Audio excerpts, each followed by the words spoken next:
एक छोटा सा टॉपिक है टू वेरिएबल फंक्शन का, एक ही क्लास में आपका पूरा हो जाएगा। अगर आपका पढ़ा हुआ है तो भी ठीक है, नहीं पढ़ा हुआ है तो रिवीजन में ये टॉपिक भी पूरा हो जाएगा। पढ़ा हुआ है तो अच्छी बात है, नहीं भी पढ़ा हुआ है तो भी आपका ये टॉपिक कवर हो जाएगा। छोटा एक क्लास का टॉपिक है, एक सवाल की इसकी संभावना रहती है पेपर में आएगा तो आएगा, वरना नहीं आएगा। कोई ऐसा भी जरूरी नहीं है कि इस टॉपिक से कोई सवाल पूछा जाए। नॉर्मली एक सवाल की हम उम्मीद करते हैं कि एक सवाल इज्जत रखने के लिए एक सवाल शायद पूछ ले कि भैया टॉपिक कोर्स में है तो चलो एक सवाल तो पूछ ही लेते हैं। ऐसी स्थिति हुई तो एक सवाल इसका आ जाएगा। पहले अगर पीछे का बैकग्राउंड देखें तो आए हुए हैं, तो उसकी उम्मीद करते हुए आगे भी एक सवाल हो सकता है।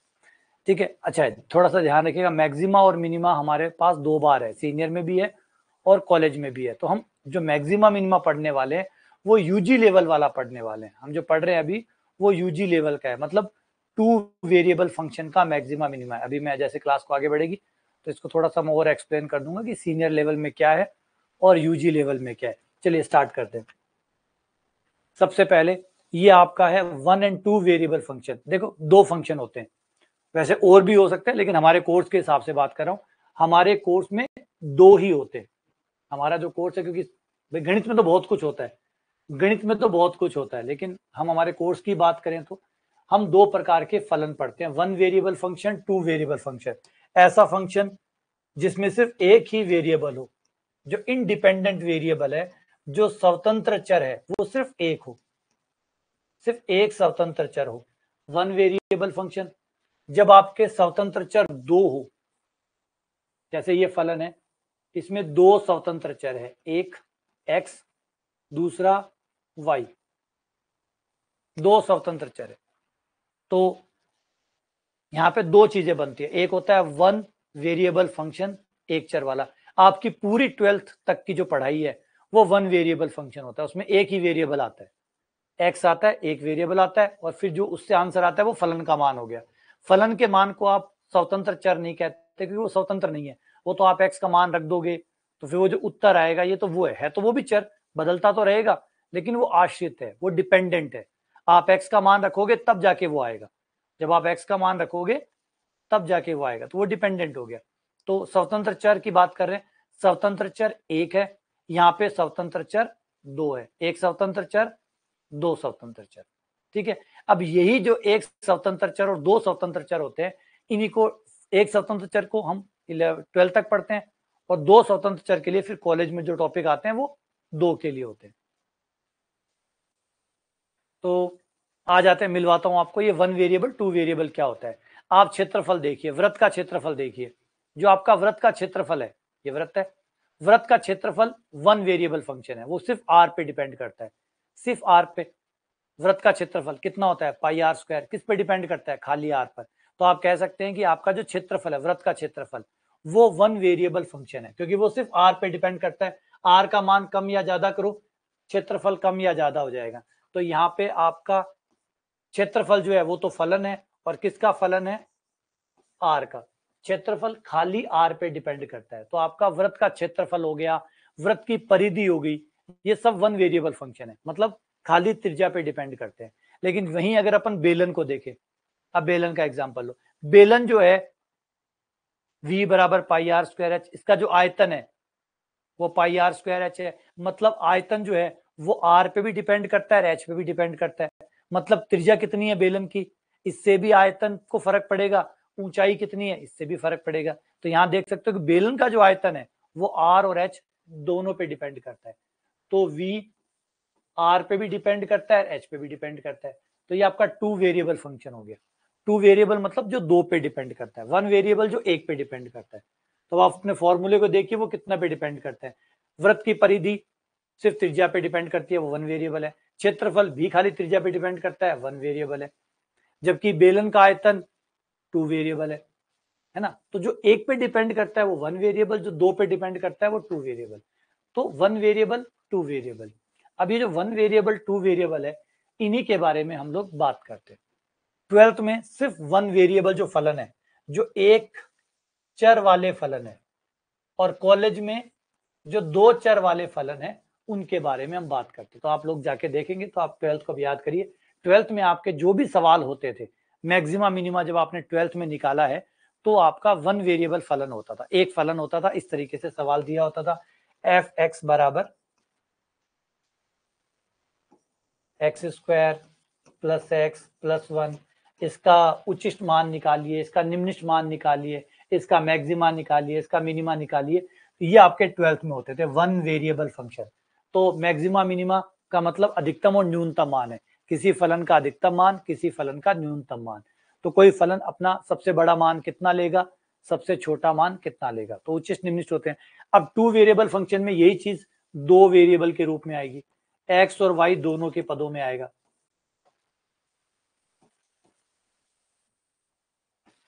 जैसे इसे देखो, ये है टू वेरिएबल फंक्शन। अब टू वेरिएबल फंक्शन का मैक्सिमा मिनिमा हमें निकालना है। वन वेरिएबल का तो हम लोग निकाल ही चुके 12th में, और नहीं भी निकाला तो 12th में ही पढ़ना है, वो 12th में ही पढ़ना है। कॉलेज में जो भी अभी हम जो पढ़ने वाले हैं वो यूजी लेवल वाला है, टू वेरिएबल फंक्शन का। जो टू वेरिएबल फंक्शन है जिसमें एक्स और वाई दोनों आएंगे, इन फंक्शनों का मैक्सिमा और मिनिमा हम लोग पढ़ने वाले हैं, ठीक है। और इसी से हम उम्मीद करते हैं कि एक सवाल पेपर में आएगा। कैसे निकालते हैं मैक्सिमा मिनिमा, होता क्या है, पहले उस पर थोड़ी सी बात कर लेते हैं और फिर हम लोग चले जाएंगे, आगे बढ़ेंगे। पहली बात तो 12th क्लास वाला थोड़ा सा याद करिए और उसको कॉलेज वाले के साथ जोड़िए। आप जो मैक्सिमा मिनिमा निकालते हैं, मैक्सिमा और मिनिमा होते क्या है, पहले तो जो आप मैक्सिमा मिनिमा निकालते हैं वो स्थानीय होते हैं। स्थानीय, स्थानीय मतलब एक मोहल्ले के, एक मोहल्ले के उच्चिष्ट और एक मोहल्ले के निम्निष्ट। ये यूं समझ सकते हो कि एक मोहल्ले का सबसे अमीर आदमी, एक मोहल्ले का सबसे गरीब आदमी। आप जो मैक्सिमा मिनिमा निकालते हैं वो पूरी दुनिया का या पूरे ब्रह्मांड का नहीं निकालते, पूरे ब्रह्मांड का नहीं निकालते। जैसे मिस यूनिवर्स हम कहते हैं, वो झूठा है, वो कोई मिस यूनिवर्स नहीं है। मिस यूनिवर्स कैसे हुई यार, क्या आपने मंगल ग्रह को बुलाया था, इनवाइट किया था मंगल ग्रह के लोगों को, क्या आपने दूसरी गैलेक्सी से इनवाइट किया था कि भाई आ जाओ कंपटीशन हो रहा है? और बकवास है मिस यूनिवर्स। अब मिस यूनिवर्स मतलब पूरे यूनिवर्स की मिस, पूरी यूनिवर्स में सबसे सुंदर। सही है क्या, ये बात सच है? बकवास है, झूठ है भाई, ठीक है। मिस वर्ल्ड तक मिस वर्ल्ड तक ठीक लगता है, मिस यूनिवर्स बड़ा बकवास लगता है। मिस यूनिवर्स क्या आपने दूसरी गैलेक्सी जो हमारी थी वहां से आपने लड़कियों को बुलाया कि भाई आ जाओ कंपटीशन में भाग लो? तो एक्चुअली बोलचाल में थोड़ा बड़ा करके हम बढ़ा देते हैं, लेकिन सही मायने में वो सिर्फ और सिर्फ हमारी इस दुनिया का ही है जो है। तो यहीं पे हम थोड़ा सा मैक्सिमा मिनिमा को भी थोड़ा सेटल कर लेते हैं कि हमारा मैक्सिमा मिनिमा भी जो है वो स्थानीय है, मतलब एक मोहल्ले तक की बात हम करेंगे, एक मोहल्ले का। हाँ, मिस अर्थ कह सकते हो, वो ठीक है। मिस यूनिवर्स थोड़ा ज्यादा बड़ा नाम लगता है। यूनिवर्स कहाँ, आप पृथ्वी से बाहर दूर तक गए नहीं हो, मंगल ग्रह पे जाने में भी टाइम चल रहा है, तो आपने कैसे कह दिया मिस यूनिवर्स?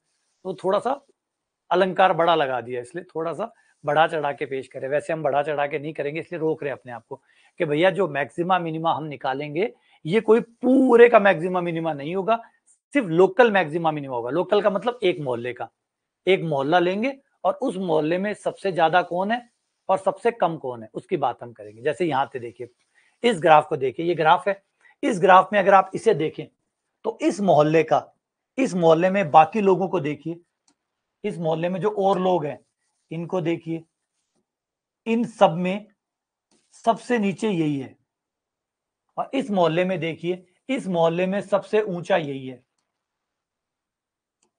इस मोहल्ले का सबसे ऊंचा आदमी यही है, और इस मोहल्ले का सबसे नीचा आदमी यही है। तो ये हमारे लोकल होते हैं। लोकल मतलब एक छोटा सा एरिया बनाओ और उस एरिया में देख लो सबसे कम कौन है। जैसे मोहल्ले का अपना एक मोहल्ला सेट कर लो, हाँ मोहल्ले में 50 घर लेना चाहो, 100 घर लेना चाहो ले लो, लेकिन एक दायरा सेट करो और फिर उस दायरे में कंपटीशन करवा दो, जैसे हम करवाते हैं, है ना। हम जैसे करवाते हैं भाई, मैच करवाते हैं, तो मैच करवाते हैं तो क्या करते हैं, कुछ लोगों को बुला लेते हैं, उनसे कंपटीशन करवा देते हैं, फिर जीत गया वो जीत गया, बात खत्म। ये लोकल है, इसे लोकल कहते हैं। लोकल मतलब एक एरिया बना लो और उस एरिया में आप पता कर लो सबसे बड़ा कौन है, सबसे छोटा कौन है। तो ये लोकल मैक्सिमा और मिनिमा होते हैं। यही 12th क्लास में भी हमने निकाले थे और यही हम लोगों ने कॉलेज में निकालेंगे, लोकल मैक्सिमा लोकल मिनिमा। ये कैसे निकलता है लोकल मैक्सिमा मिनिमा, इसे समझने के लिए पहले यहाँ पे आओ।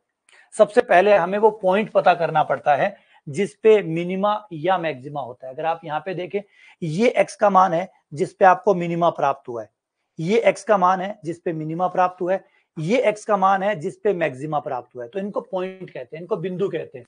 उच्चिष्ट बिंदु, निम्निष्ट बिंदु। बिंदु मतलब जिसपे ये घटना घटित हुई है, मतलब समझे, जिस बिंदु पे ये घटना घटित हुई, एक्स का वो मान, जैसे साइन का एग्जांपल ले लीजिए, हम कहते हैं साइन का सबसे बड़ा मान 1 होता है, बिल्कुल 1 होता है, लेकिन होता कब है, बोला 90 डिग्री पे। तो 90 डिग्री उसका बिंदु हुआ जब वो मैक्सिमम आया है, 90 डिग्री पर मैक्सिमम आया, मिनिमम -90 पे आता है।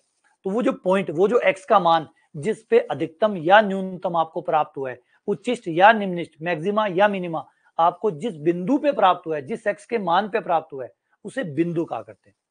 तो जैसे यहां सबसे कम मान प्राप्त हुआ, ये वो बिंदु है जिसपे सबसे कम आया, और कितना आया, वो फलन का मान है, वो फलन का मान है, या उसको मिनिमा है तो वैल्यू ऑफ मिनिमा कहते हैं, मतलब निम्निष्ट मान कहते हैं। ये हो गया एक्स का मान, हो गया निम्निष्ट बिंदु, फलन का मान हो गया निम्निष्ट मान। ऐसे ही उच्चिष्ट बिंदु, उच्चिष्ट मान। ठीक है, ये पॉइंट और बिंदु के बीच का फर्क होता है। पॉइंट क्या होता है, जिस पर ऐसा हुआ है, वैल्यू जो प्राप्त हुआ है ना। जैसे ये आदमी सबसे अमीर आदमी है, तो ये आदमी, ये रामलाल जो है, ये बिंदु है, ये जो रामलाल है जो सबसे अमीर है, ये बिंदु है, और फिर इसके पास जो पैसे हैं जिससे ये जीता है, वो उसकी वैल्यू होगी। तो एक होता है बिंदु, एक होता है मान। बिंदु रामलाल जी है क्योंकि कंपटीशन ये जीते हैं, मान जो उनकी वजह से, जिसकी वजह से जीते, रामलाल अपने नाम से नहीं जीता, रामलाल जीते अपने पैसों की वजह से, जो भी पैसे थे वो उसके हो गए। तो बिंदु और मान, x बराबर a बिंदु, और उस पर जो प्राप्त हुआ वो मान। नेक्स्ट आगे बढ़ते हैं, कैसे पता चलता है मैक्सिमा मिनिमा का। ये कुछ शर्तें, how to find maxima minima, maxima minima कैसे फाइंड करते हैं, ये कुछ स्थितियां हैं जिसको फॉलो करना होता है। ये सारी स्थितियां थोड़ी देखने में एक बार अजीब लगेगी कि 2 वेरिएबल के लिए थोड़ा सा अजीब है। 1 वेरिएबल के लिए आपको याद है, 1 वेरिएबल वाला याद करिए, उसी को 2 वेरिएबल वाले में मोटा मोटी चेंज कर देंगे। 1 वेरिएबल वाले में सबसे पहले हम dy बाई dx निकालते थे, याद है, और dy बाई dx निकाल के 0 करते थे या नहीं करते थे, बोला हाँ करते थे, अभी भी करते हैं, अभी भी कर रहे हैं। वहां पे dy बाई dx, वहां खाली x ही हुआ करता था और कोई होता ही नहीं था। यहाँ पे 2 बंदे हैं, एक x है और एक y है, तो 2 बार करने पड़ेंगे, एक बार x के साथ, एक बार y के साथ। तो ये सेम शर्त होगी, हाँ हाँ ये सेम होगी, ये मैच करो उससे। अब भाई थोड़ा फर्क तो हो गई, वो एक वेरिएबल है, ये 2 वेरिएबल है। अब एक वेरिएबल में खाली x होता था तो खाली x के साथ अवकलन करके 0 कर देते थे। अब 2 वेरिएबल होते हैं तो x के साथ भी करना पड़ेगा, y के साथ भी करना पड़ेगा, 0 करना पड़ेगा, सेम है। उसके बाद आपको बिंदु मिल जाते थे, बोले यहाँ बिंदु मिल जाते थे, x के मान मिल जाते, तो यहाँ पे भी आपको बिंदु मिल जाएंगे, 0 करोगे बिंदु प्राप्त हो जाएंगे। फिर नंबर 2 स्टेप क्या होते थे कि वो जो बिंदु प्राप्त होते थे उनसे पता करते थे, दूसरा अवकलन करके, सेकंड अवकलन करके पता करते थे कि वो मैक्सिमा है या मिनिमा है। यहाँ पे भी देखो, ये रहे सेकंड अवकलन। यहाँ पे सेकंड अवकलन भी 3 प्रकार से हो सकते हैं, x के साथ 2 बार, y के साथ 2 बार, या फिर एक x बार एक y के साथ 2 बार ना। तो 2 बार भी तो कई तरीके से होते हैं, वहां तो 2 बार करने का एक ही तरीका था, एक मात्र x था, x के साथ 2 बार कर दो। अब यहाँ पे तो x और y 2 है, तो 2 बार करने के भी कई तरीके हो गए, x के साथ 2 बार कर दो, y के साथ 2 बार कर दो, एक बार x के साथ और एक बार y के साथ कर दो, 2 बार 2 बार, एक x और एक y।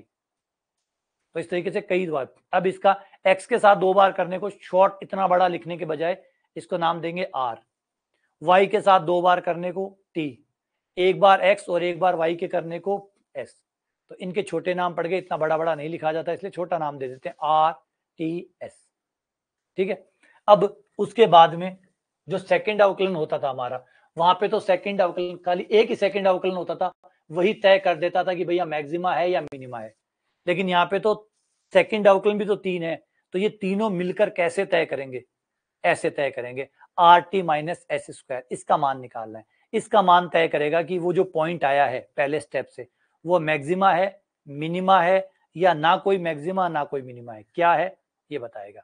तो पहली बात, ये नेसेसरी कंडीशन कहलाती है, आवश्यक शर्त कहलाती है। जब भी कोई बिंदु मैक्सिमा या मिनिमा देगा, उस पे आंशिक अवकलन का मान 0 होगा, ये आवश्यक शर्त है, ना कि पर्याप्त। अगर कोई बिंदु 0 दे रहा है, इसका मतलब गारंटी नहीं है कि वो मैक्सिमा मिनिमा का बिंदु हो। लेकिन अगर कोई बिंदु मैक्सिमा मिनिमा का है तो उस पे ये बात सच है, इसलिए नेसेसरी कंडीशन मतलब एक साइड से सही। अगर बाइक चल रही है मतलब पेट्रोल है, बाइक चल रही है मतलब पेट्रोल है, सही है। कोई भी बाइक अगर चल रही है, अब तो ईवी आ गई यार, दिक्कत खड़ी हो गई, इलेक्ट्रॉनिक आ गई, अब तो सोचिए पेट्रोल की बाइक है, ताकि ये बात सही हो जाए। पेट्रोल की बाइक है और बाइक चल रही है मतलब उसमें पेट्रोल है, बाइक चल रही है मतलब पेट्रोल है। लेकिन उल्टा सच है, क्या पेट्रोल है तो बाइक चल जाएगी? बोले जरूरी नहीं है, पेट्रोल के बाद इंजन भी चाहिए, पहिया भी चाहिए, सब कुछ चाहिए। तो सिर्फ ये आवश्यक शर्त है, मतलब एक साइड से सही है। तो जब भी कोई मैक्सिमा मिनिमा होगा ये बात सच होगी। ये बात सच हो इसका मतलब मैक्सिमम मिनिमम नहीं। अभी देखेंगे ये शर्त होने के बावजूद भी कई बिंदु बेकार होते हैं, ना मैक्सिमा होते हैं ना मिनिमा होते हैं। इसका मतलब ये पर्याप्त नहीं है, जरूरी है, सिर्फ आवश्यक है। ठीक है, पर्याप्त शर्त के लिए आगे चलते हैं। ये लिस्ट देखिए, ये पर्याप्त शर्त पैदा करेगी। Are T minus S square निकालिए। अगर are T minus S square 0 से बड़ा आया तो फिर मैक्सिमा मिनिमा होगा, फिर मैक्सिमा या मिनिमा जरूर होगा, कुछ भी हो एक होगा, एक होगा। ये आवश्यक, ये पर्याप्त शर्त है। अगर ये पूरी हो गई तो पक्का मैक्सिमा मिनिमा आएगा, सफिशिएंट कंडीशन। अगर ये शर्त पूरी हो गई इसका मतलब डेफिनेटली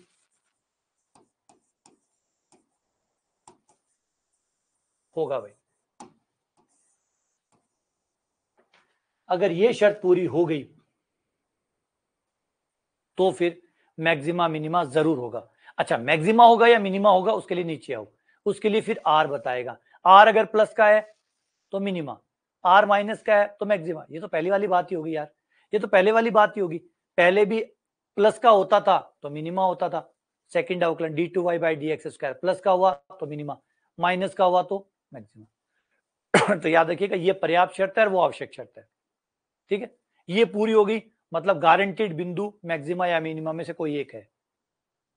ये शर्त पूरी होगी गारंटी है, वो शर्त पूरी हुई तो गारंटी नहीं है, वो शर्त पूरी हुई तो बस आवश्यक शर्त है। आगे, अगर are T minus S square less than 0 आ गया, नो मैक्सिमा नो मिनिमा, ना कोई मैक्सिमा है ना कोई मिनिमा है। अगर are T minus S square 0 आ गया तो कांट से कुछ नहीं कह सकते, भगवान ही जाने। आगे और अध्ययन करिए, और शिक्षित होइए और पढ़िए।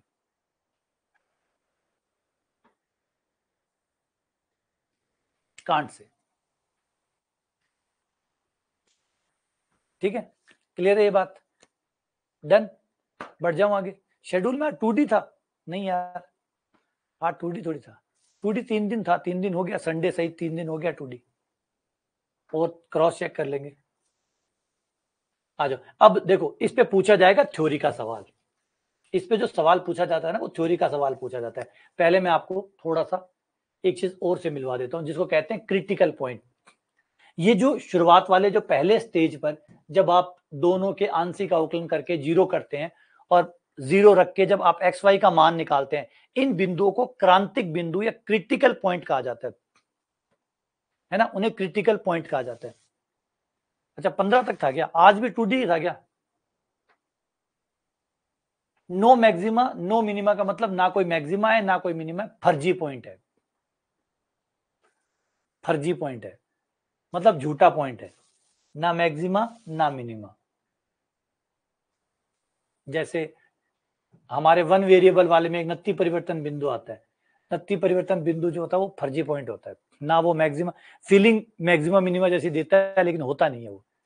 वैसे ही अगर आर टी माइनस एस का लेस देन 0 आ गया मतलब पॉइंट फर्जी है, और are T minus S square 0 आ गया, are T minus S square 0 हो गया तो कांट से कह नहीं सकते। अच्छा सीरीज भी थी क्या आज वाले में? चलो एक दिन पहले पूरी होगी, बढ़िया, कोई ना, एक दिन पहले हो गया तो बढ़िया। संडे को कमजोर आएगा यार, रहने दो, चलने दो, एक संडे कमजोर आएगा, है ना। अपन कोर्स से अपने टाइम टेबल से थोड़ा सा आगे चलें तो ज्यादा ठीक है, पीछे नहीं रह जाए, है ना। आ जाओ, del F over del x बराबर 0, del F over del y बराबर 0। इससे आपको जो बिंदु मिलेंगे, इससे आपको जो बिंदु मिलेंगे वो बिंदु क्रांतिक बिंदु होंगे। इससे आपको जो बिंदु मिलेंगे वो क्रांतिक बिंदु होंगे।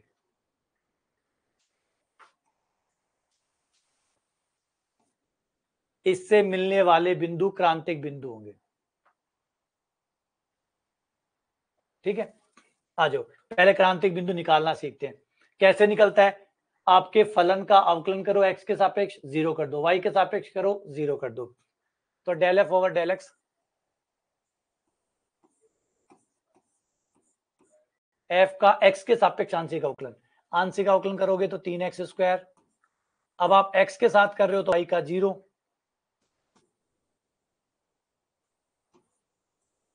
एक्स का 1,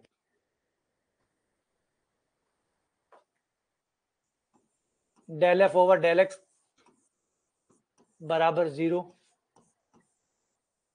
3x² माइनस 3ay, 3 से 3 काट दो, x² बराबर ay। ये पहली समीकरण आपको प्राप्त होगी, समीकरण नंबर 1। दूसरी समीकरण, इसी f का y के सापेक्ष आंशिक अवकलन करने पर del F over del y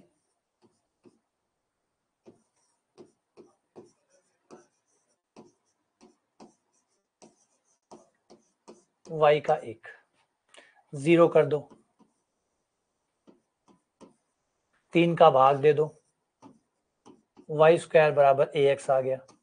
अब दोनों समीकरण को सॉल्व करना है, समीकरण 1 व 2 को हल करके xy का मान निकालना है। तो यहां से y का मान निकाल के अगर मैं यहां रख दूं तो मुझे उत्तर मिल सकते हैं। यहां से y का मान निकाल के यहां रख दूं, यहां से y का मान आएगा x² बट्टा a, और ये y का मान अगर मैं यहां रख दूं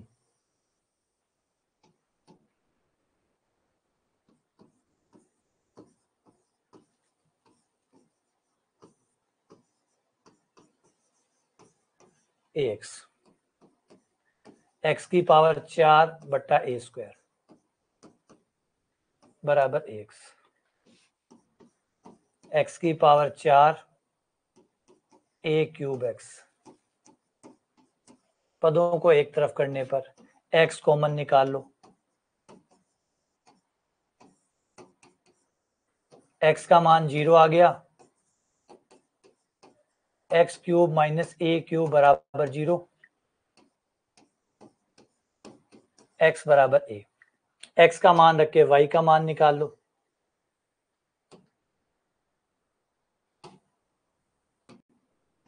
y बराबर था x² बट्टा a, तो x का मान 0 रखने पर y भी 0 आ जाएगा, x का मान a रखने पर y भी a आ जाएगा। तो आपके 2 पॉइंट आ गए, एक आ गया 0 0 और दूसरा आ गया a a। ये 2 क्रिटिकल पॉइंट है, क्रांतिक बिंदु है, ये क्रांति लाएंगे।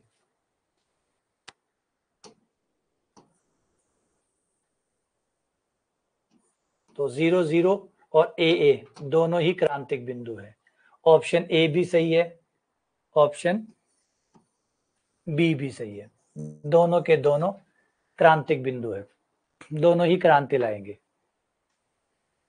ठीक है, तो इस तरीके से आपके बिंदु मिलते हैं। अब आगे ये क्रांतिक बिंदु आगे क्रांति करने के लिए जाएंगे। अब देखते हैं कौन से बचते हैं, कौन से मरते हैं। पहला स्टेज ये होता है, पहला स्टेज होता है आप क्रांतिक बिंदु निकालते हैं। क्रांतिक बिंदु मिल गए, यानी ये लोग अब क्रांति लाएंगे। ये मैक्सिमा या मिनिमा या फर्जी कुछ भी हो सकते हैं। ये मत ना कि क्रांतिक बिंदु है, क्रांति बहुत सारी क्रांतियां नहीं आई, लाने के लिए क्रांतिकारी तो आए थे पर क्रांति नहीं आई, है ना, बल्कि राजतंत्र आ गया। देशों में देखा होगा आप लोगों ने, तो सेम वही बात है। ये क्रांति लाने वाले क्रांति ला पाएंगे नहीं ला पाएंगे वो आगे देखते हैं। तो 0 0 a 2 पॉइंट हो गए, अब इनको आगे मैदान में जाने दीजिए। चलो पहले आगे बढ़ते हैं फिर वापस आते हैं इस पे। अब इसमें थ्योरी का सवाल ज्यादातर उम्मीद की जाती है कि ये जो क्वेश्चन है इसके सवाल बहुत लंबे होते हैं। जैसे भी आपने क्रांतिक बिंदु निकाला उसमें काफी टाइम लगता है, फिर क्रांतिक बिंदु निकालने के बाद में आर निकालना होता है, टी निकालना होता है, एस निकालना होता है, फिर उसके बाद में are T minus S square निकालना होता है। तो ओवरऑल सवाल थोड़ा लंबा चला जाता है। तो उम्मीद करी जाती है कि इतना लंबा सवाल कौन देगा, और ज्यादातर कोशिश वही करेगा कि चलो एक काम करते हैं थ्योरी पूछ लेते हैं। तो पुराने पेपरों को अगर हम उठाएं तो हमें देखने को मिलता है कि या तो थ्योरी का सवाल पूछने की प्रवृत्ति है, या फिर अगर कोई सवाल पूछ भी रहा है तो एक लिमिटेड टाइप के 2-3 सवाल है, उन्हीं को बार बार पूछता रहता है। ये ज्यादातर प्रवृत्ति इन सवालों में देखी गई है। नया सवाल, अटपटा सवाल पूछने के बजाय, क्योंकि लंबा होता है, ये सवाल लंबे होते हैं, क्योंकि देखो स्टेप बाय स्टेप करेंगे, एक सवाल मैं करूंगा तो आपको पता भी चल जाएगा। अभी लंबा स्टेप जाता है, इतना लंबा स्टेप कहीं भी फायदे का सौदा नहीं है। तो इसलिए पेपर वाला भी क्या करता है, इसमें थ्योरी के सवाल ज्यादा डालता है। आवश्यक शर्त, पर्याप्त शर्त, इन पे सवाल ज्यादा डालता है। कैसे सवाल डालता है? इस टाइप के,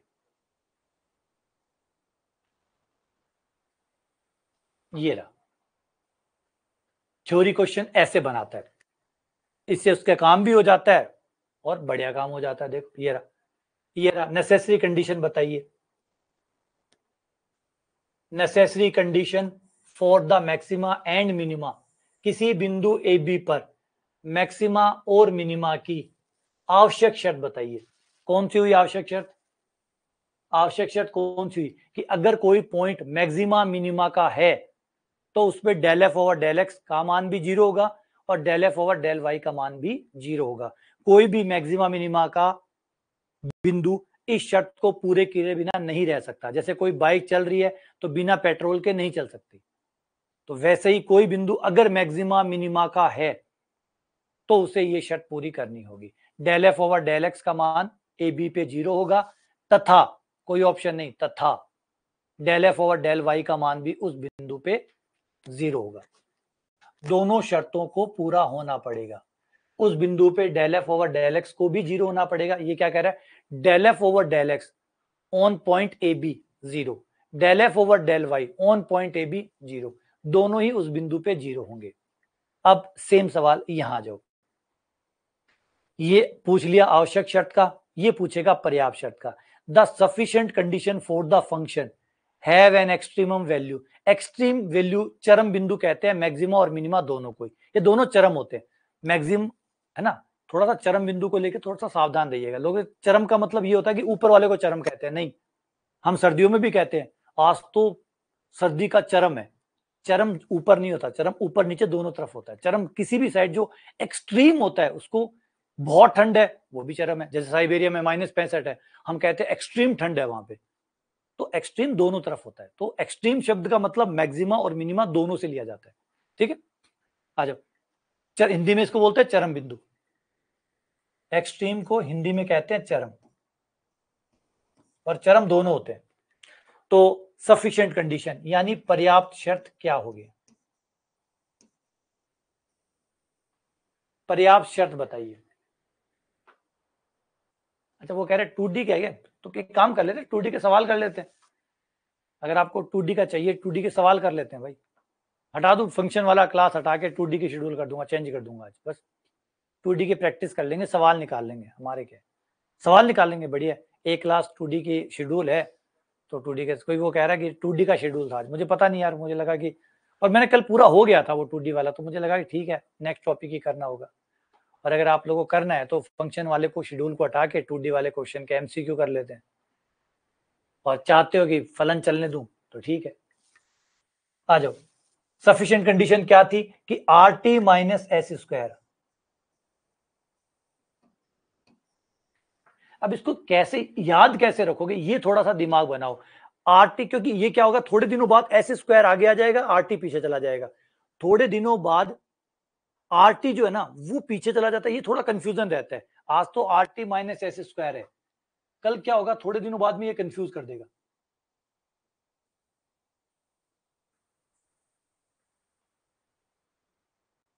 are T minus S square,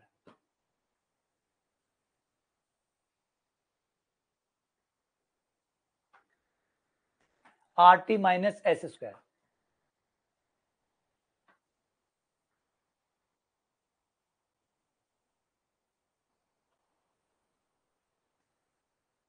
है ना, इसको याद रखिएगा, नहीं तो क्या होगा कुछ समय बाद में ये जो are T minus S square है, आज आप पढ़ रहे हैं तो आपको याद है आर टी आगे, वरना क्या होता है नॉर्मली हमें क्या आदत होती है, हमें लगता है स्क्वायर हमेशा आगे होता है और बाकी पीछे होता है। तो कल थोड़े दिनों बाद में ये S square minus R T हो जाएगा, इसे रोक लेना, इसे रोक लेना। हाँ, इसका हमने एक शॉर्टकट भी बनाया था, बिल्कुल। इसको हमने बनाया था रट्टो मत समझो।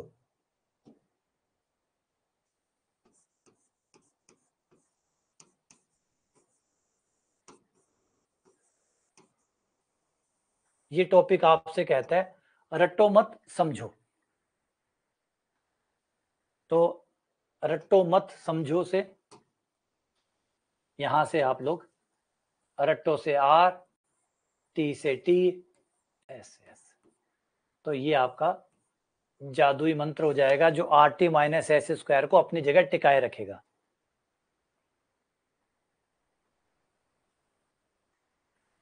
ये आर टी को आगे टिकाए रखेगा कुछ अगले 5-6 महीनों तक क्योंकि अगले 5-6 महीनों तक आर टी टिका रहे,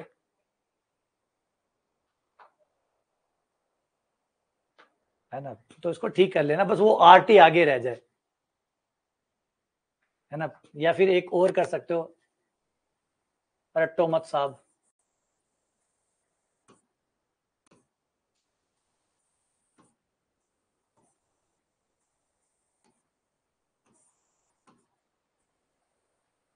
तो कैसे भी करके आर टी आगे रख लेना बस। नहीं आज लग रहा है ना, आज याद हो गया, आज याद नहीं है, मैं भी थोड़े दिनों बाद फिर भूल जाता हूँ। अब ये तो ठीक है, वो बचा लेता है, वरना आ जाओ इसी सवाल के और रूप देखते हैं।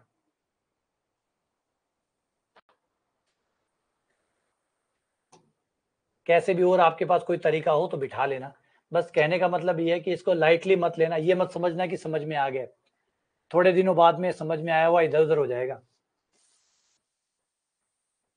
अपनी याददाश्त पे ज्यादा भरोसा मत करें।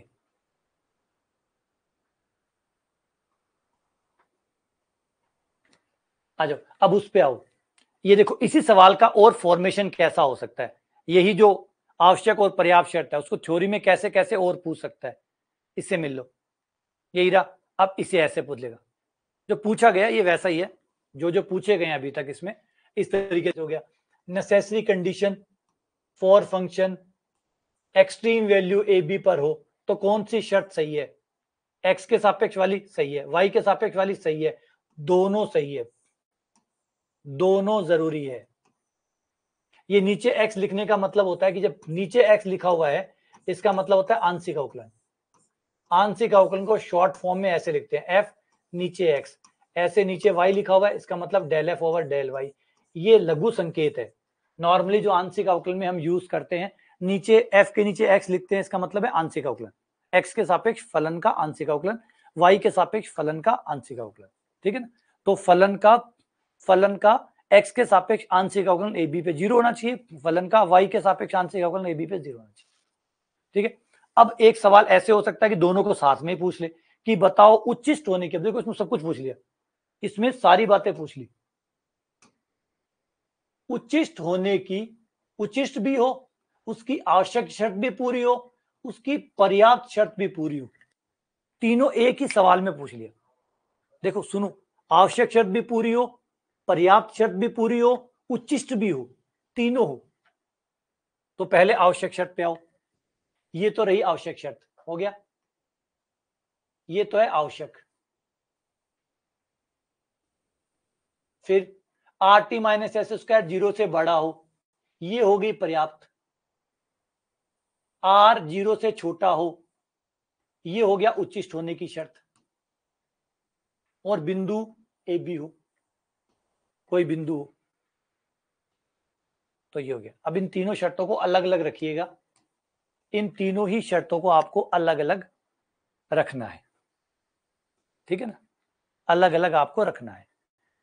आवश्यक शर्त क्या है, पर्याप्त क्या है, और उच्चिष्ट या निम्निष्ट की क्या है, कि उच्चिष्ट होगा या निम्निष्ट होगा। क्योंकि देखो are T minus S square इस बात की गारंटी लेती है कि उच्चिष्ट या निम्निष्ट है, लेकिन वो ये गारंटी नहीं लेती कि उच्चिष्ट ही होगा। इसको थोड़ा सा ध्यान से पढ़ लेना, ये गारंटी नहीं लेती है कि भैया उच्चिष्ट ही दूंगी, ये बस इस बात की गारंटी देती है कि आपको एक मिलेगा, are T minus S square एक ये गारंटी लेती है कि कुछ तो मिलेगा, खाली हाथ नहीं जाओगे, खाली हाथ नहीं जाओगे, मैक्सिमम मिले चाहे मिनिमम मिले कुछ तो मिलेगा। अगर आपको मुझे मैक्सिमा चाहिए तो पहले ये शर्त पूरी करो, फिर ये शर्त पूरी करो, मिनिमा चाहिए तो ये पूरी करो, फिर ये पूरी करो, ठीक है ना।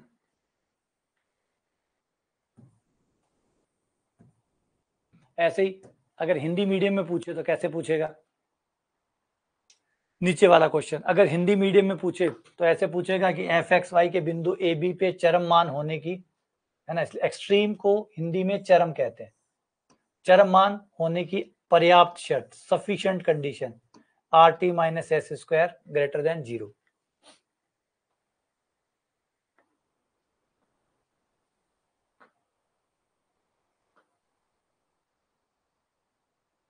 लेस देन ही आया, ये देखो, ये तो फिक्स होता है, ये तो ग्रेटर देन ही होता है, ये आर होता है छोटा और बड़ा, आर छोटा और बड़ा होता है, इसीलिए कह रहा हूं इनको अच्छे से समझ लो, इस पेज को अच्छे से समझ लो। गया कहां, ये रहा, इस पेज को अच्छे से समझ लो, वरना आप ये चिपका दोगे कि ये आप क्या करोगे, इससे तो मैक्सिमा, इसे तो मान लोगे मिनिमा की, इसे मान लोगे मैक्सिमा की, ना ना, मैक्सिमा मिनिमा यहां है, मैक्सिमा मिनिमा यहां है, यहां नहीं है। इसलिए मैंने कहा था ये थ्योरी में बहुत बढ़िया सवाल बनता है और आराम से कंफ्यूज भी कर देता है। ये नहीं है मैक्सिमा मिनिमा,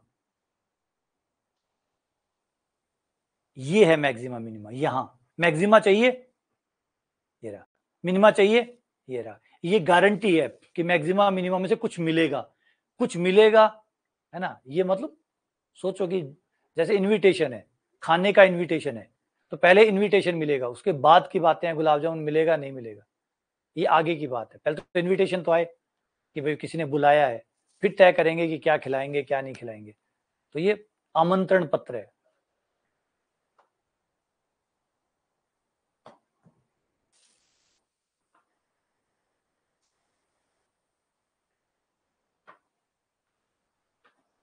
चलो आगे बढ़ते हैं, अगला। अब ये तो हमारे पहले अवकलन का काम पूरा हो गया।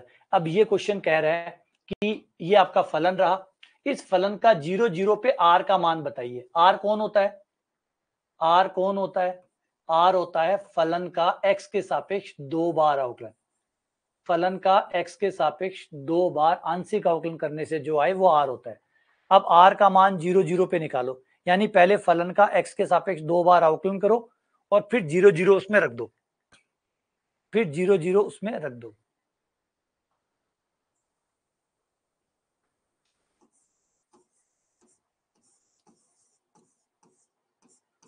Del F over del x,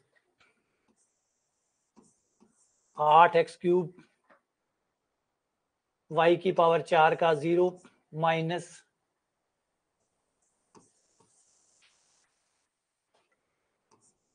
2y² का 0, फिर दोबारा अवकलन कर दो,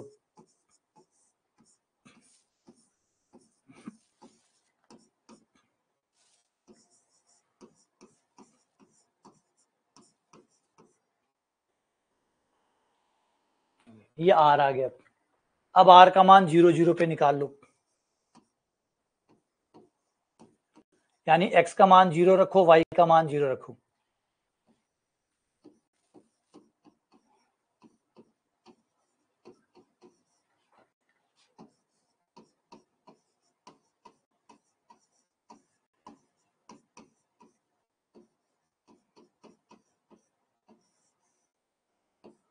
आर का मान -4,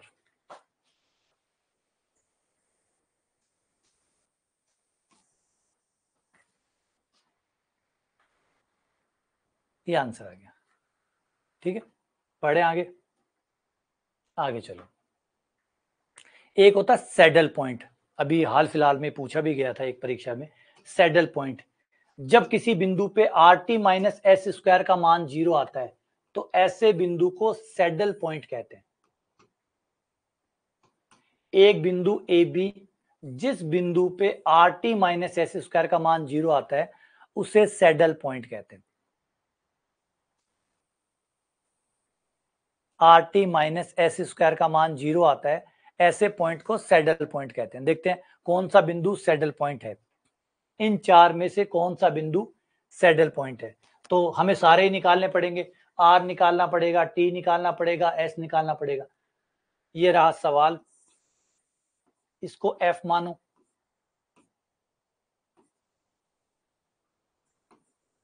x³ minus y³ minus 3x, पहले x के सापेक्ष 2 बार अवकलन कर लो ताकि r आ जाए, x के सापेक्ष 2 बार अवकलन करते ही हो गया 3x², y³ का 0, 3x का 3, दोबारा अवकलन करने पर,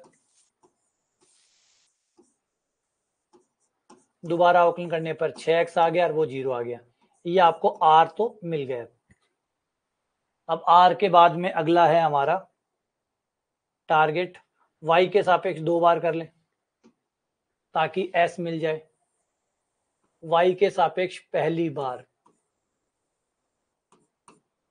0 माइनस 3y², 3x का 0, तो y के साथ पहली बार करने पर माइनस का 3y² आ गया, फिर y के साथ दोबारा करने पर माइनस 6y आ गया, ये कहलाता है t। r का मान आ गया, t का मान आ गया।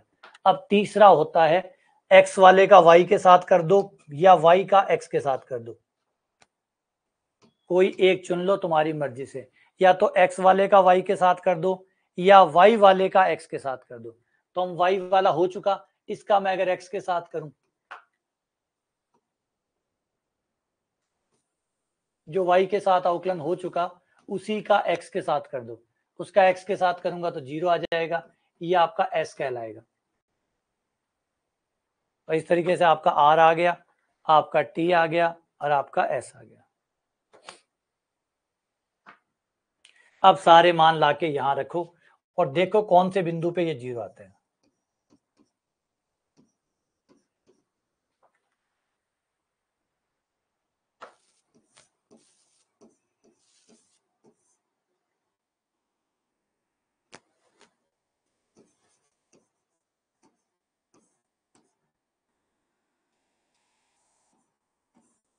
ये RT माइनस s² आ गया। अब देखो कौन से बिंदु पे ये 0 आ रहा है, कौन से बिंदु पे ये 0 आ रहा है। जवाब है ये 0 0 पे भी आ रहा है 0,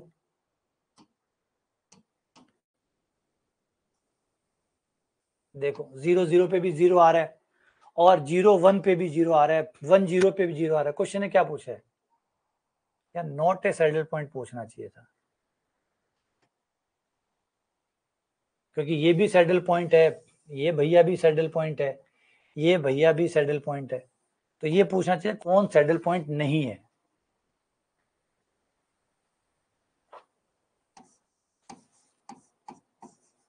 नॉट ए सैडल पॉइंट, इनमें से कौन सैडल पॉइंट नहीं है, यहाँ तो सारे सैडल पॉइंट आ रहे हैं।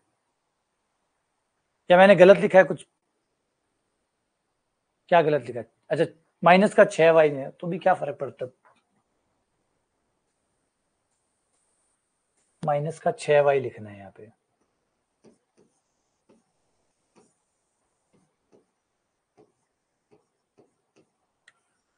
तो भी सही है।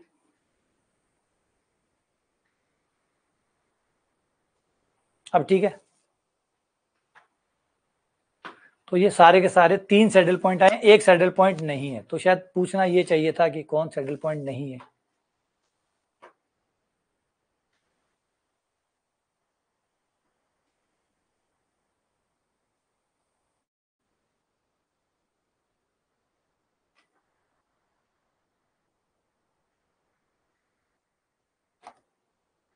चलो आगे बढ़ते हैं। अब एक फुल स्विंग वाला सवाल लेते हैं, फुल स्विंग वाला, जिसमें हमें तय ही करना पड़े कि मैक्सिमम वैल्यू कितनी होगी, मतलब पूरा लंबा चौड़ा सवाल जिसके सारे स्टेप हमें करने पड़े।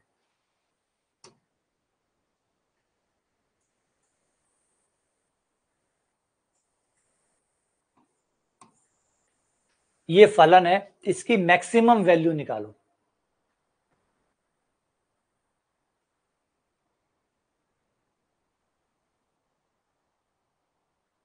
Maximum value of the function, तो सबसे पहले हम लेते हैं del F over del X. पहले क्रांतिक बिंदु ज्ञात करते हैं, क्रांतिक बिंदु, ब्रैकेट खोल लूं ताकि अवकलन करना आसान हो जाए, ब्रैकेट्स खोल लें तो अवकलन करना आसान हो जाएगा। तो X Y minus x² y minus XY², ये हमारा फलन आ गया।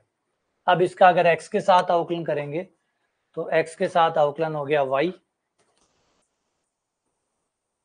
Minus 2xy, y minus 2xy और फिर माइनस y², ये हमारा आ गया।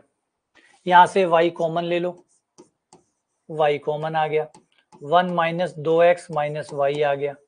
अब इसे 0 रखना होता है, 0 रख दिया। 0 रखने पर y बराबर 0 आ गया, और एक दूसरा आ गया 1 माइनस 2x माइनस वाई बराबर 0। 2x y को उधर ले जाओ, 2x प्लस वाई बराबर 1।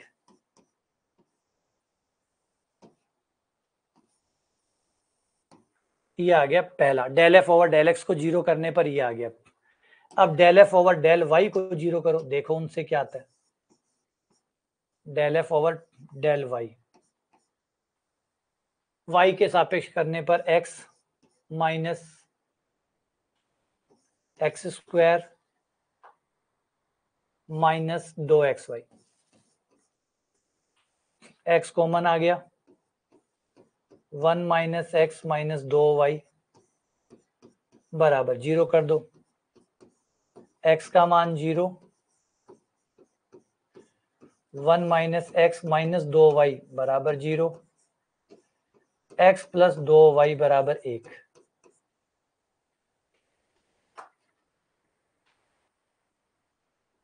ठीक है।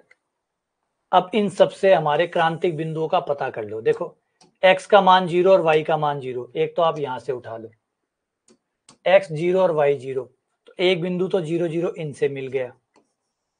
एक समीकरण इसे और इसे, इन दोनों समीकरण को ले लो, इन दोनों को हल करेंगे तो 1/3 1/3 मिल जाएगा। चाहो तो सॉल्व कर सकते हो, है ना। बाकी थोड़ा सा लॉजिक लगाओगे तो ऐसे भी हो जाएगा कि भाई अगर इन दोनों समीकरण को इससे और इससे सॉल्व करें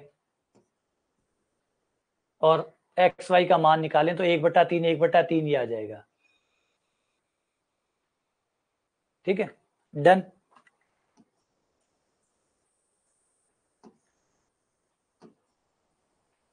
जीरो जीरो 1/3 1/3। अब इन्हें आगे चेक करना पड़ेगा। आगे चेक करने के लिए आर का, एस का, टी का मान निकालो। अब इन क्रांतिक बिंदुओं में से कौन सही है कौन गलत है, कौन मैक्सिमा देगा। आगे आर का मान निकालो। आर का मान निकालने के लिए दोबारा अवकलन करो, del square F over del X square. जो पहला अवकलन एक्स के साथ किया हुआ है उसका दोबारा करो, एक्स के साथ किया था वो ये आया था, इसका दोबारा एक्स के साथ करेंगे तो वाई का हो गया 0 माइनस 2x हो गया, y का 0, वाई स्क्वायर का 0 हो गया, ये आ गया आपका माइनस का 2x। ठीक है, ये r का मान आ गया। बिंदु भी रखेंगे, पहले इकट्ठा कर लेते हैं। अब y वाले का 2 बार करो, del square F over del Y square. y के साथ करेंगे तो 0 0 माइनस का 2x, ये आ गया माइनस का 2x। ये आपका t का मान आ गया। अब तीसरा होता है हमारा, जो भी आपने x के साथ किया है उसका y के साथ कर दो। जो भी हमने x के साथ किया है उसका y के साथ करेंगे तो ये हो जाएगा 1 माइनस 2x माइनस 2y। ये तीनों आगे।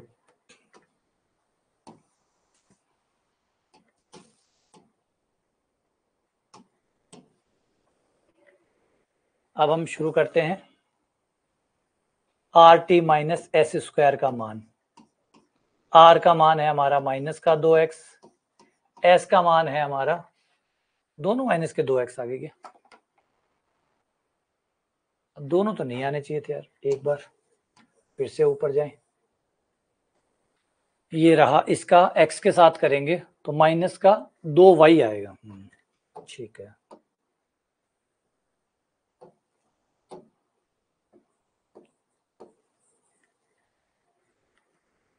और इसका माइनस का 2x आएगा।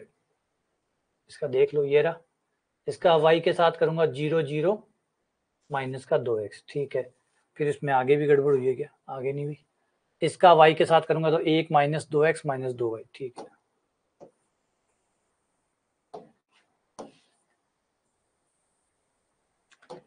इसके बाद हमें लेना है r का मान। r का मान है हमारा माइनस का 2x 2y, t का मान है माइनस का 2x, और s का मान है हमारा 1 माइनस 2x माइनस 2y का स्क्वायर।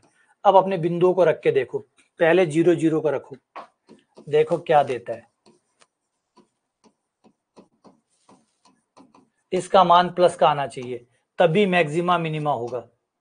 या माइनस दे रहा है या 0 दे रहा है तो मैक्सिमा मिनिमा नहीं होगा, है ना। 0 0 से ट्राई शुरू करें। 0 0 पर 0 0 रखने पर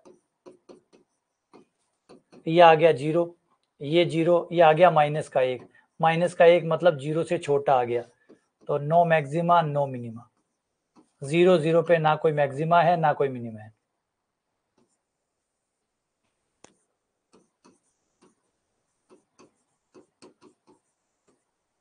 एक बटा तीन को ट्राई करो।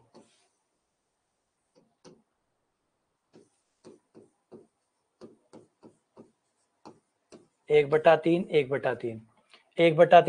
तीन पे RT माइनस एस स्क्वायर का मान आ जाएगा 4/9 माइनस 1 माइनस 2/3 4/3 3 1/9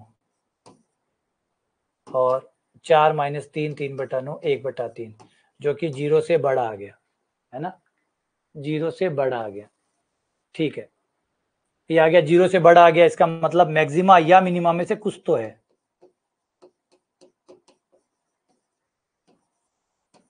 मैक्सिमा और मिनिमा में से कुछ तो मिलेगा, क्योंकि पर्याप्त शर्त को पूरा किया है। पर्याप्त शर्त को पूरा किया है तो मैक्सिमा मिनिमा में से कुछ तो मिलेगा, है ना। मैक्सिमा और मिनिमा में से कुछ तो मिलेगा। अब क्या मिलेगा वो आर से पूछो, वो आर बताएगा। आर को पूछो, आर कितना आया हुआ है। आर आया हुआ है -2y। आर में y का मान रखो, y का मान 1/3 है, ये माइनस का आया। आर का मान 0 से छोटा आ रहा है, यानी पॉइंट मैक्सिमा का है।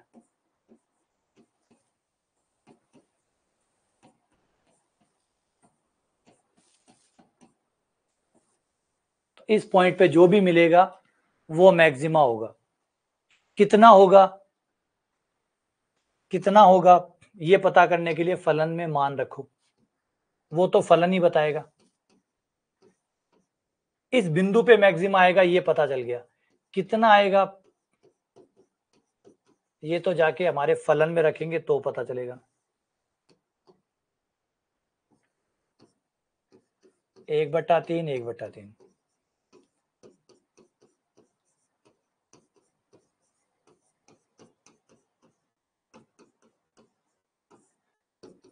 1/9 इंटू 1/3 1/27, ये आ गया मैक्सिमा। 1/27,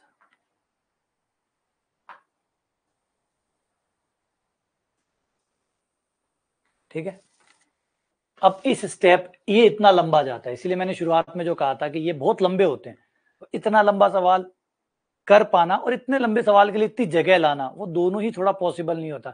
इतनी जगह कहाँ मिलेगी, इतना कुछ करने के लिए जगह कहाँ से लाएंगे। एक तो ये वाला हो जाता है कि इतनी सारी जगह लाओ, चलो आप 2-4 स्टेप कम कर दोगे, 2-4 स्टेप कम करोगे तो गलती होने की संभावना बढ़ जाएगी। जितने स्टेप घटा दोगे तो वो डर भी तो बना रहता है कि गलती हो जाएगी, कोई मान इधर उधर हो गया तो वो डर भी बना रहता है। तो इतनी जगह लाना, इतना सारा करना, तो कहीं ना कहीं कैलकुलेटिव सवाल बन जाता है, जो कि पॉसिबल नहीं होता। लेकिन अच्छी बात ये है, एक सवाल तो ये है जो नॉर्मली पेपर में आता रहता है, इसका उत्तर याद कर लो। 1/3 पे मैक्सिमम आता है, और कितना आता है 1/27 आता है। तो इसको याद कर लो, रट्टा मार लो इसका एक।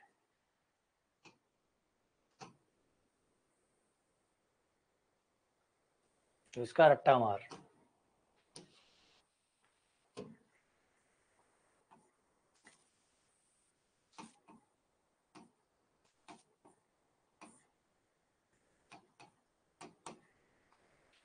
इसका रट्टा मार लो।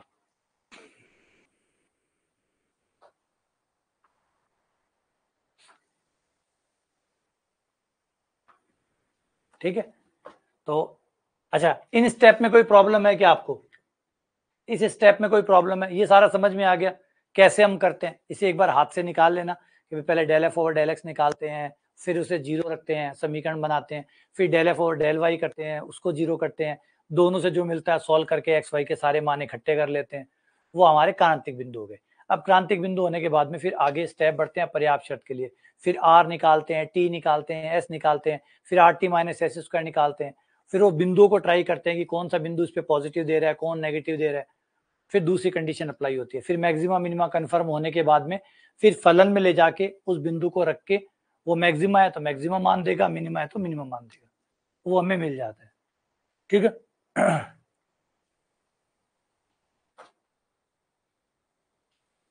एक सवाल और ट्राई कर लेते हैं। u बराबर एक्स वाई, यूजी की क्लास का क्या नॉर्मली टाइम, देखो ऐसा कोई फिक्स किया नहीं है कि यूजी की क्लास सुबह रहेगी या दोपहर में रहेगी, ऐसा कोई फिक्सेशन नहीं किया हुआ कि भाई यूजी पहली क्लास यूजी की है, दूसरी क्लास सीनियर की है। अब आज ये था कि इसकी पीडीएफ पहले बनी हुई थी मेरे पास में, इसकी मैंने बना रखी थी तो मुझे लगा ठीक है इसकी बनाई हुई है तो उसको ले लेंगे, अगली क्लास में थोड़ा टाइम मिल जाएगा तो इतने में जो रहा सा काम है वो पूरा कर लेंगे। अब आप लोग कह रहे हैं कि फंक्शन नहीं पढ़नी, हमें 2D की प्रैक्टिस करनी है तो ठीक है 2D की प्रैक्टिस कर लेंगे, तो वो हो गया, इस वजह से हो जाता है कई बार, तो इसलिए एग्जैक्टली थोड़ा सा मानना मुश्किल हो जाता है, क्योंकि एक पर मेरे पे भी बहुत वर्क प्रेशर है, क्योंकि ये सारी चीजें तैयार करना बहुत टाइम खाता है, ये बहुत टाइम कंज्यूमिंग काम है। अब आप लोग देख सकते हैं ये छोटे छोटे ये डब्बे लगाना, ये सारी चीजें करना, ये बेहतर बनाना, इसमें बहुत समय खर्च होता है। तो अगर मैं क्लासेस ले रहा हूँ, अगर 4 घंटे क्लासेस ले रहा हूँ तो पीछे 5 घंटे ये एक्स्ट्रा टाइम खा रहे हैं ये चीजें करने में। अब कहोगे इसकी करने की क्या जरूरत है, ये छांट के लाना यही तो महत्व है। फिर रिवीजन का मतलब क्या हुआ, रिवीजन का मतलब यही तो होता है चीजों को प्रॉपर तरीके से लेके आना, सिलेक्ट करके लेके आना, अच्छी चीजों को लाना और बेहतर तरीके से रखना, ताकि आप इन्हें बार बार पढ़ सको, अच्छे से पढ़ सको और पढ़ने का मन भी करे। अब इन पीपीटीज को देख के आपका मन भी करेगा पढ़ने को कि हाँ ठीक है अच्छी है, चलो पढ़ना तो चाहिए, वो जरूरी है। सिंपल चीजें काम नहीं करती यार, मैं उन बुक्स को ज्यादा प्रेफर करता हूँ, चाहे 50 रुपए ज्यादा लग जाए या 100 रुपए ज्यादा लग जाए, जो बुक्स कलर में होती है, जो थोड़ा सा फॉन्ट अच्छा होता है। कहीं ना कहीं देखो सुंदरता तो मायने रखती है ना, उसको आप निग्लेक्ट नहीं कर सकते, उसको हम रिजेक्ट कर ही नहीं सकते कि सुंदरता मायने, अच्छा गुण क्वालिटी अपनी जगह है, क्वालिटी अपनी जगह है। अगर सोचिए शाहरुख खान अच्छे कपड़े ना पहने तो, हाँ ये बात तो सही है, तो फिर तो मायने तो रखता ही है।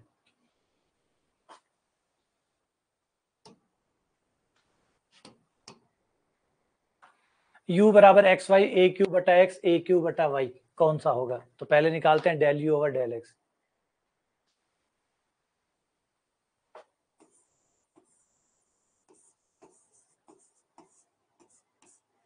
एक्स के सापेक्ष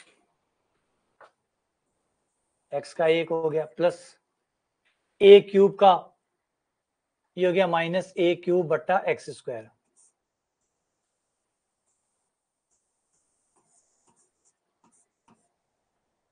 ए क्यूब बटा वाई का 0, del you over del x को 0 कर दो,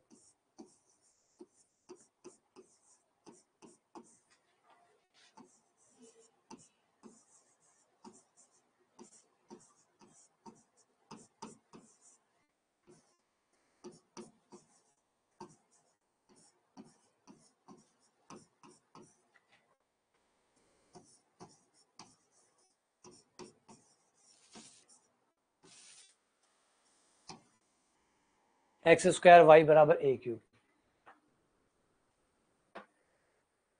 तो ये del you over del x आ गया। अब अगला लेते हैं del you over del y, लगभग यही आएगा, सेम सिमेट्रिक है ना, तो ये हो गया आपका प्लस, वाई के साथ कर रहा हूं ना 0,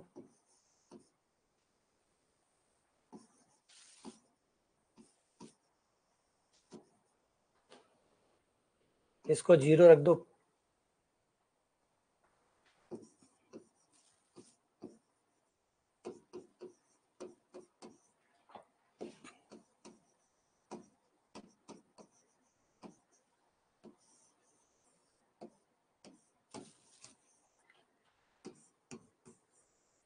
दोनों समीकरण को हल करें तो x बराबर ए वाई बराबर ए, एक्स बराबर ए वाई बराबर ए,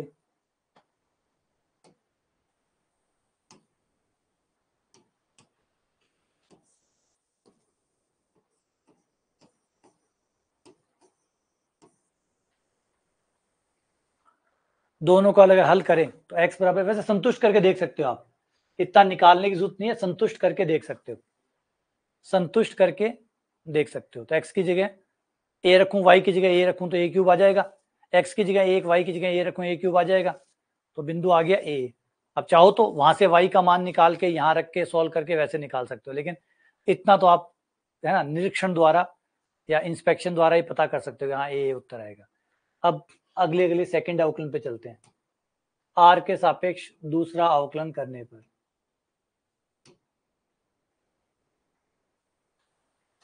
तो del square u over del X square ये रहा, इसका दोबारा अवकलन करने पर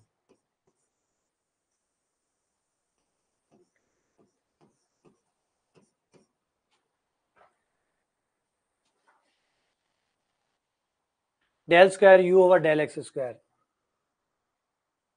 y का मान x के साथ करोगे तो y का 0 हो गया, माइनस माइनस प्लस हो गया, 2a क्यूब बटा x क्यूब आ गया। एक बार चेक कर लेते हैं, y का 0 हो गया, माइनस माइनस का 2 आगे आएगा तो माइनस माइनस प्लस हो जाएगा, x क्यूब बन जाएगा। ये r का मान आ गया 2a क्यूब बटा x क्यूब।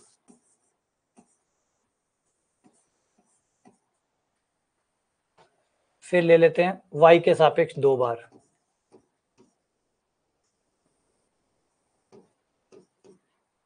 y के साथ 2 बार करने पर ये रहा, इसका करोगे तो x का 0 हो गया, आएगा यही,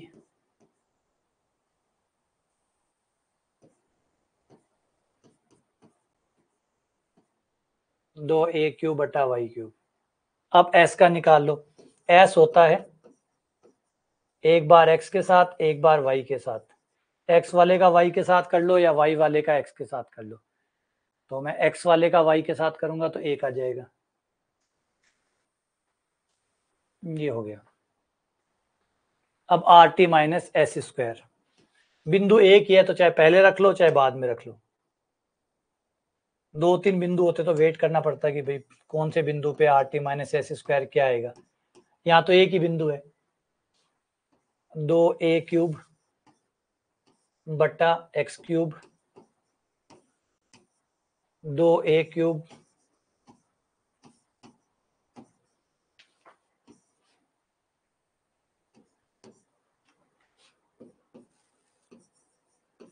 अब बिंदु रख दो, बिंदु ए है, x का मान a, y का मान a क्यूब कट जाएगा 2 आ जाएगा, a क्यूब कट जाएगा 2 आ जाएगा।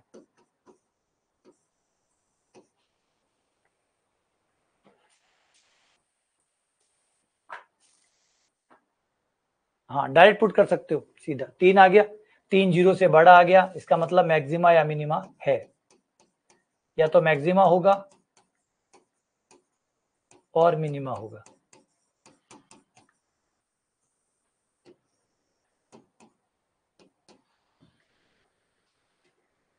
मैक्सिमा और मिनिमा कुछ तो होगा, क्या होगा ये आर बताएगा। गारंटी क्रिएट हो गई है, गारंटी आ गई है कि भैया पर्याप्त शर्त पूरी हो गई है, मतलब मैक्सिमा मिनिमा आएगा।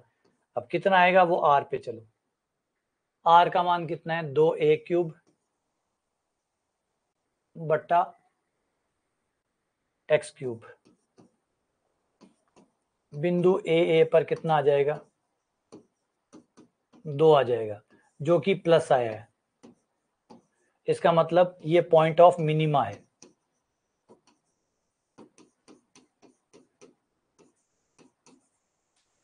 ये आपका पॉइंट ऑफ मिनिमा है। अब कितना आएगा वो आप इस बिंदु को फलन में रख के पता करो। फलन है हमारा x y, x comma Y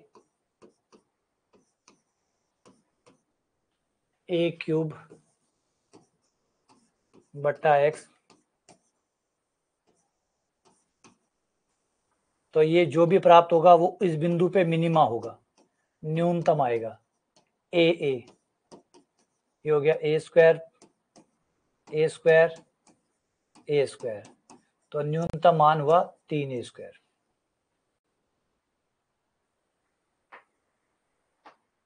ठीक है, बढ़ जाएं आगे।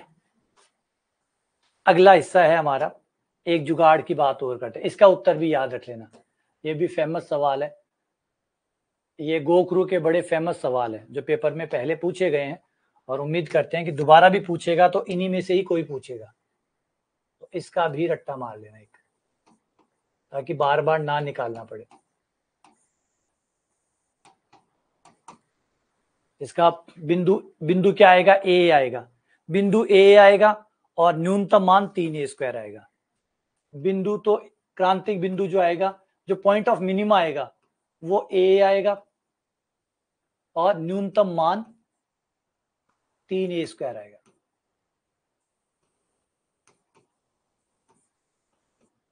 ये लो, ठीक है। अच्छा, अब एक थोड़ी सी जुगाड़ की बात और कर लेते हैं। आ जाओ, एक जुगाड़ सीखते हैं। एक जुगाड़ इन सवालों के लिए, अगर ये सवाल सिमेट्रिक है, ध्यान से सुनिएगा, अगर ये सवाल सिमेट्रिक है, सममित सवाल है, ये सममित क्या होता है, सममित इंग्लिश में सिमेट्रिक। अगर कोई सवाल सिमेट्रिक है, यानी आप x की जगह y और y की जगह x बदल दो, उसके बाद भी सवाल पे कोई फर्क नहीं पड़ता, तो ऐसा सवाल सिमेट्रिक सवाल कहलाता है। ऐसा सवाल सिमेट्रिक सवाल कहलाता है। ऐसा सवाल सिमेट्रिक कहलाता है। आपने x की जगह y की जगह x रख दो, उसके बाद भी सवाल पे कोई फर्क नहीं पड़ता, तो वो सिमेट्रिक क्वेश्चन है। जैसे अभी तक हम इन 2 सवाल किए थे, ये दोनों के दोनों आप ध्यान से देखें तो सिमेट्रिक थे, दोनों के दोनों सिमेट्रिक थे।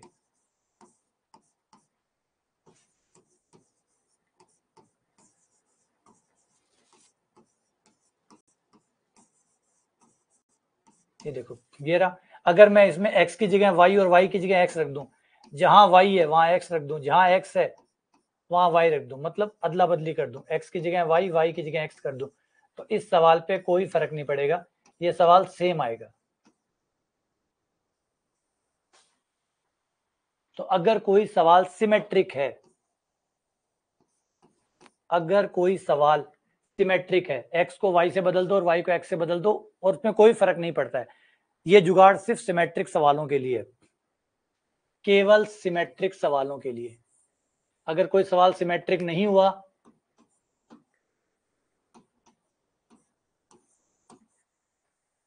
तो ये काम नहीं करेगा। पहली शर्त सुन लीजिए, ये जो भी जुगाड़ बताने वाला हूं ये सिर्फ सम्मित सवालों के लिए काम करेगा। अगर सवाल सम्मित है तो पहले चेक कर लो कि आपका फलन सम्मित है क्या, बोला सम्मित है। जब ये कंफर्म हो जाए कि फलन सम्मित है, तो फिर सारे y को x से रिप्लेस कर दो, y की जगह x रख दो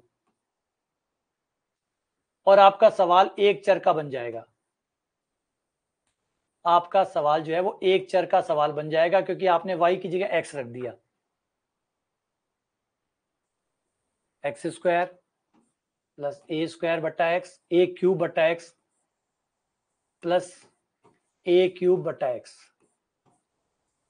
तो ये एक चर वाला सवाल बन गया। 2 चर वाले से हटके एक चर वाला सवाल बन जाएगा। और जो एक चर वाला तरीका होता है वो लगाकर मैक्सिमा मिनिमा निकाल लो। जो एक चर वाला तरीका होता है ना, एक चर वाला तरीका वो लगा दो। एक चर वाला क्या होता है, जो 12th क्लास में था, एक बार अवकलन करो, जीरो करो, x का मान निकाल लो, दोबारा अवकलन करो, प्लस माइनस चेक कर लो। तो वो जो एक चर वाला तरीका है वो यहाँ पे अप्लाई कर दो। f' x 2x 2a³ बटा x², इसको जीरो कर दो, x का मान निकालोगे तो x का मान a आ जाएगा। दोबारा अवकलन करके पता कर लो मैक्सिमा है या मिनिमा है। दोबारा अवकलन किया तो ये 2 हो गया, माइनस माइनस प्लस हो गया, 2a³ बटा x³ आ गया। a रखने पर दूसरा अवकलन जो है वो प्लस का आ रहा है,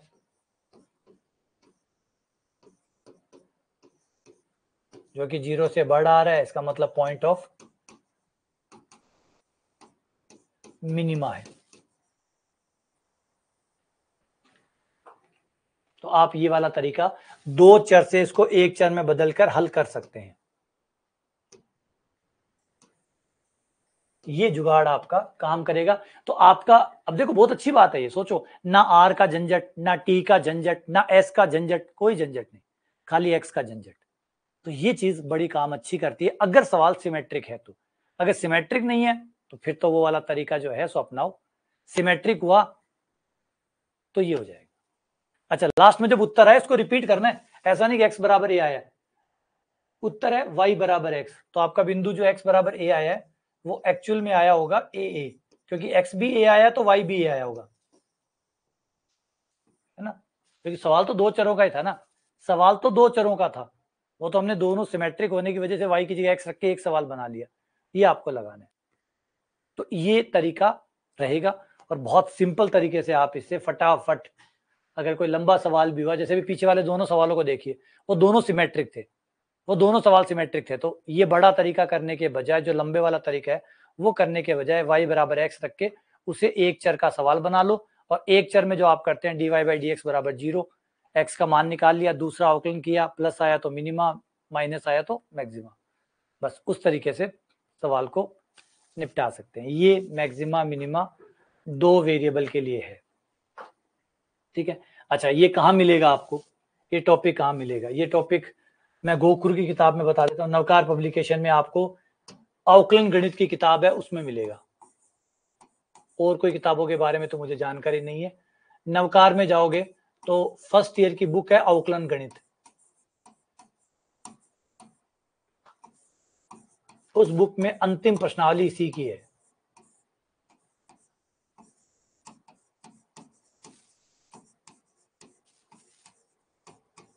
अंतिम जो प्रश्नमाला है वो इसी टॉपिक की है। तो नवकार में तो यह है, अब आपको जेपीएच में कहाँ है या और कोई बुक आप पढ़ते हैं उसमें आपको खुद को ढूंढना पड़ेगा। नॉर्मली अवकलन वाली जो बुक होती है उसमें ये टॉपिक आपको मिलता है, तो वहां जाके नवकार वाली बुक, डॉक्टर गोखरू वाली बुक जो है, गोखरू वाली बुक में आपको ये मिल जाएगा।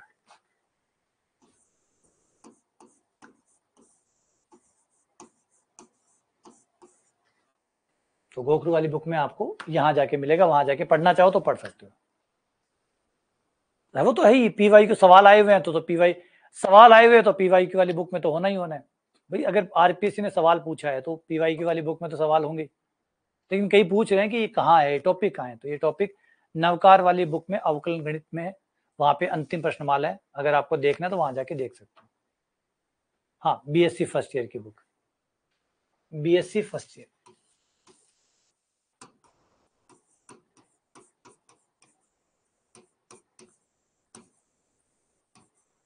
चलिए इसी के साथ विराम देते हैं और आप लोगों से मिलते हैं।